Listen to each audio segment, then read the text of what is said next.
guys, I'm Laura Vitale, and on this episode of Laura in the Kitchen, I'm going to make one of the most requested soups in Laura in the Kitchen history. I'm semi-cream of mushroom soup, because it's not totally creamy, but of course it can be if you'd like. But it's my mushroom soup recipe. It's one of Joe's all-time favorite recipes that I have made, and I remember making this when we first started dating, so it's got a little special place in my heart for it, and the ingredients couldn't be easier. So let me take you over them so we can get started.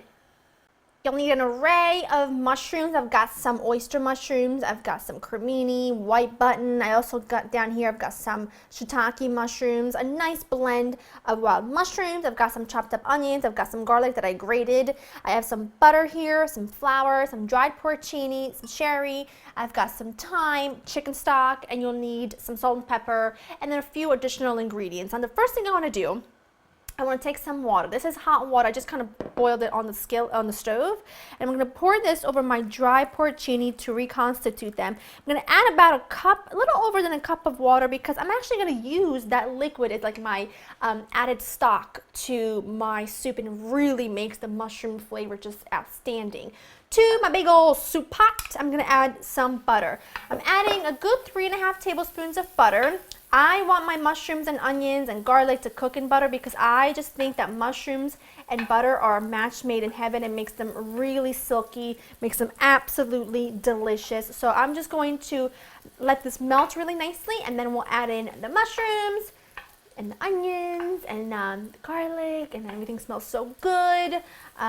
I just love it. Make sure you use a nice big pot, because I always think that if you make a soup in a small pot, it's just so difficult for it to cook properly, in my opinion. So it's especially crucial when you are sauteing mushrooms, because you don't want them to like necessarily steam a lot on when you first add them. You want it to develop some color. Great, this is looking good enough. I'm gonna add my mushrooms. Now I've got this over a pretty high heat, about medium high, and I want that because I want these to develop some color. I'm also going to add in my onion and grated garlic. You can chop the garlic, of course. I had a grater on hand, so I grated it. And I'm going to just cook these together, no salt, no nothing, on medium high. I probably can turn it up even a little bit higher. I'm going to cook this on a high heat until the mushrooms develop some color and the onions begin to cook down. It'll take a good, I would say, 5 to 7 minutes, so keep your eye out on it. This is looking good. I'm seeing color. I'm seeing that they've cooked down a bit. Smells phenomenal. I'm going to add some flour. This is to make kind of, well, I'm not really making a traditional roux, but the moisture on the mushrooms is going to mix with the flour, and this is what's going to be to slightly thicken the soup. And then just mix it in until you can no longer see any raw flour. I can turn this down at this point to about medium. I'm going to add in a splash of sherry. You could use marsala, you could use wine, you could use nothing at all. I just like a little tiny bit, and it also really helps start to lift those beautiful flavors from the bottom of the pan. Now what I have here is the porcini mushrooms. These were the dried porcini mushrooms I had in the hot water. I took them out. I give them a really nice chop, not too fine though. And now what I've got here is my porcini stock. I'm going to add just about all of it, leaving behind maybe 1 tablespoon, because the bottom is always a little bit gritty. You can see that. And that can be a little gritty, so I don't want that in my soup. Followed by my chicken stock. And that right in. This is going to be so fantastic. You just wait. Okay, I need some fresh thyme. I'm going to take these 2 pieces. This is actually thyme from my little herb garden that my friend Holly made me at the beginning of the summer, actually in the spring, and I love it. I'm going to add just the whole thing right in there. I've turned this down to medium. I can turn it down to like medium-low. And now I'm just going to let this simmer for about 40 to 45 minutes, and then I will show you the next step. This looks perfect. It's been simmering for about 40 minutes. I took out my little thyme stem. All the leaves are now into the soup, which is fantastic. I've turned this off now. I'm going to season this with a little bit of salt and pepper. Taste your soup before you season it, because different stocks have different levels of salt, so you want to make sure you're not over salting it. Now what I'm going to do, and you don't have to, at this point you can take some heavy cream, pour it in there, warm it up, and eat it, and it's fantastic. What I'm going to do And I'm going to take some of this. You can take all of it if you want everything to be super smooth and creamy. Listen, this is your soup, so you do however you like it. I'm going to take about half of this mixture and put it in my blender because I want it creamy, but I still want texture. I still want some of the mushrooms there. So, oops, there's another stem of thyme. There you go. I still want texture, so I'm only going to take half. That way it's a perfect blend for me of texture and creaminess. So, pop the top on, put this on, and I'm just going to puree this until it's smooth, and then I'm going to add it back in, and I'll show you what that looks like when we're there.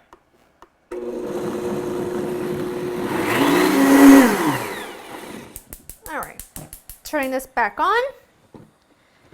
Oh, it smells really good. Really good. Now this is really thick and creamy, and you could completely omit the cream if you wanted to, because this really gives you enough creaminess so that you don't really need to add any cream. I'm going to add just an itty bitty bit, about 1/4 cup, not too much, because I really love the velvety smooth texture from the cream. Now I have that gorgeous balance, and I'm just so excited to give this a try. You have no idea. 1/4 cup should do just fine. All I'm doing is letting this heat all the way through again, and then I will be ready to serve.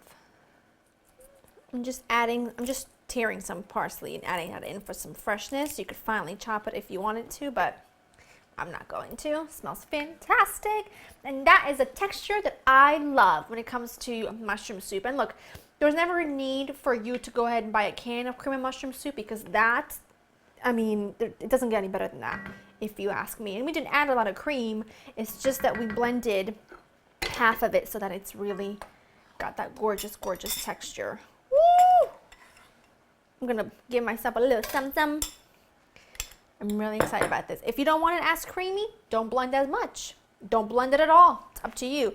I like a little more black pepper on top when I serve it, and then mix it right in. Now I'm gonna just give this a bite. Smells really phenomenal.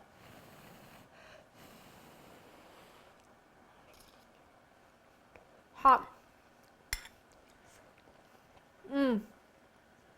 It is so velvety, smooth.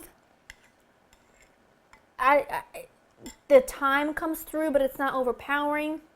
The mushroom flavor is definitely the start of the soup, and I just think that the texture between the creaminess and the chunks of mushrooms is just unbeatable. And I think you would absolutely love this. If you were looking for a mushroom soup recipe, I think you might have found the perfect one. LauraInTheKitchen.com has the recipe waiting for you. If you have a version of this, please let us know down below what you like to put in your mushroom soup. I do make different variations of it, but this is like the basic that I always turn to and then go from. So let me know what yours is, what you like to put in it, what you like to leave out. Always interested to see what everybody else enjoys. So if you enjoy spending time with me, this is hot, but I'm gonna go eat it, and I'll see you next time. Bye.